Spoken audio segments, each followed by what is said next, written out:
Scared the hell out of me. That's why I'm holding it. Scared me, drop man. on your face. No, this thing is heavy. Jesus. Wow. That thing is heavy. Alright guys, here's the old transmission right here with the old fork and throw-up bearing. We're gonna be replacing this throw-up bearing. Comes with the clutch. So here's a new one right here. On this fork right here, there's about 4 points that we need to put grease on it. So just gonna clean it up with a brake clean. And then we'll pop this fork out. Just push it out towards you. And then this whole thing will come out. Just like that. You can see it's all dried up in there. Wow. So we're gonna toss this bearing.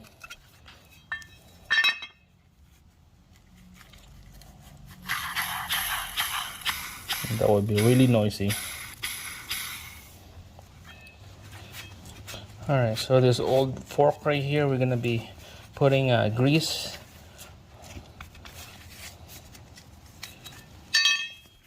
Alright guys, so I just used this multi-purpose grease. Better to use high temp grease, but this is all I got. I used to have the high temp grease, but I can't find it. So this is just the best that you can do is just use a grease and put it on the fork on the edge right here where the bearing's gonna ride on. And then this dimple right here, that's where it sits. That ball right here, that's where it pivots. Put grease right there. And then grease right there, right here, where the bearing will slide in and out.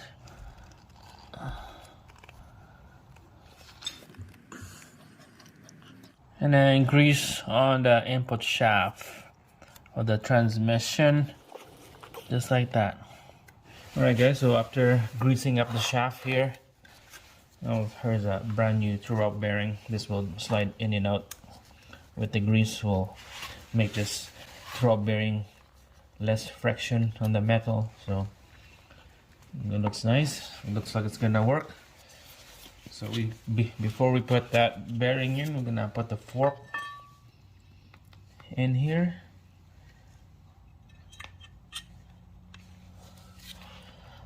Slide this bearing into the fork, just like that. Okay. And then that ball, pivot ball, will go into the slot right here. We're just gonna have to push it in, and then he'll snap, just like that. Alright, so don't forget to put this rubber boot in here. Alright, nice and snug like that. It looks nice. And then our bearing is moving nice and freely. Alright, so I cleaned this up with the brake cleans already and a clean rag. So this flywheel, there's no dowel pins or any marking which way it goes, but make sure the flat face is facing outside of the engine. So you're just gonna have to line that up. Use a rubber mallet. Alright, so just pound that in nice and flush. And you make sure the hole line up to the hole in the crank. Put one in first. Make sure that it's lined up good before we pound it in, just to make sure that it's square off with the bolts. And that looks good, so let's pound it in. Alright, that looks good. And then these bolts here, flywheel bolts to the crank, I believe when I look it up online, it was a 58 foot-pounds. Just wanna double check, make sure that's right. And we're gonna torque it to spec. Alright, we'll bottom it out with the impact. Alright guys, I got that wrench and then a bolt jam on the block and the flywheel so that it won't spin on us when I'm trying to torque this to spec. So this is gonna be a 58 foot-pounds. There we go.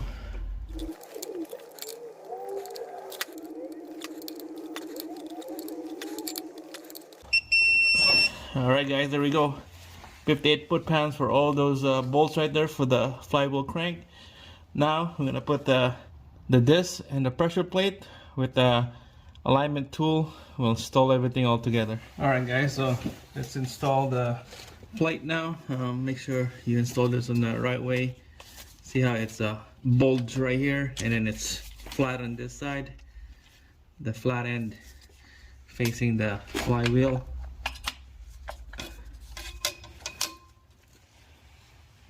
Alright, so the pressure plate, it goes in like that. There's a dowel pin right here. Just have to find a spot where it goes like that. Line up the hole. That looks good to me.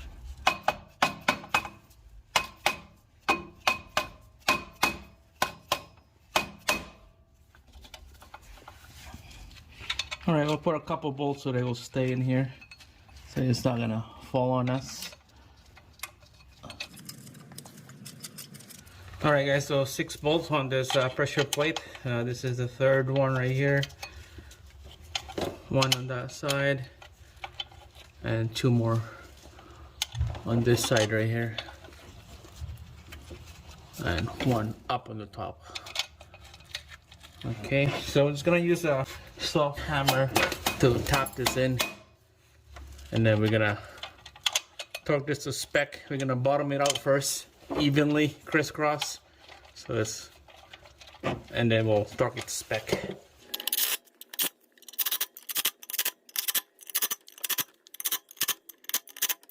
So torque this to spec. It says on a chart here, right there, 14 foot-pounds or 19 Newton meter. Okay, that bolt right there, all the 6 bolts, 14 foot-pounds or 19 Newton meter.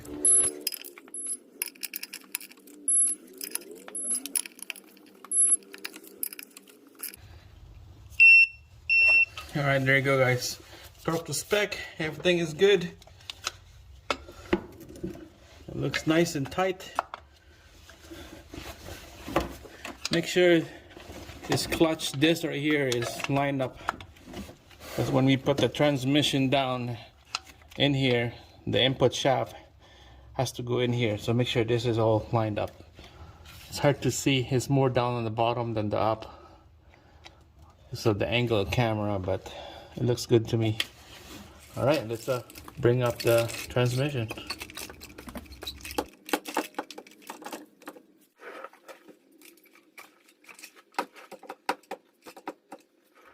Alright, guys, so after lining up the transmission to the lower mounts, put all the bolts, 3 bolts go into the transmission and 1 over here. And when that's done, you do the other half of transmission mounts to the body, 2 bolts up here, and then 2 bolts on the side, and then on the other side as well. And that would line up. You just have to maneuver using the floor jack down there to move the transmission forward or back, so that this whole thing right here will line up, and then so that you could put the bolts right on the hole, nice and easy. So we're just gonna have to snug those bolts in, and then this will hold up with this mounts. We'll do the back next, and then the front right after. All right, bolts on the side here, we just have to use the square end wrench, 14 mil, because it's really tight in here and there's no room to put a ratchet. So this is the best tool right there to tighten up this bolt.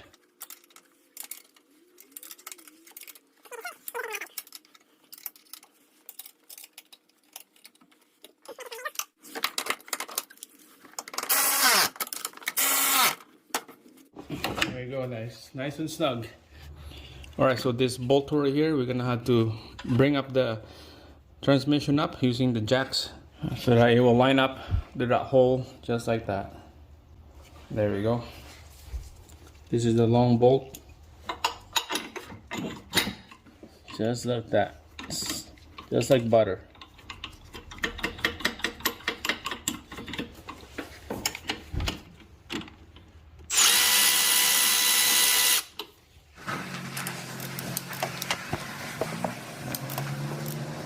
There we go, nice and snug. Right, this transmission mount is done, so bolt it down, snug all the bolts. let's move on to the other transmission mounts, the back and then the front right after.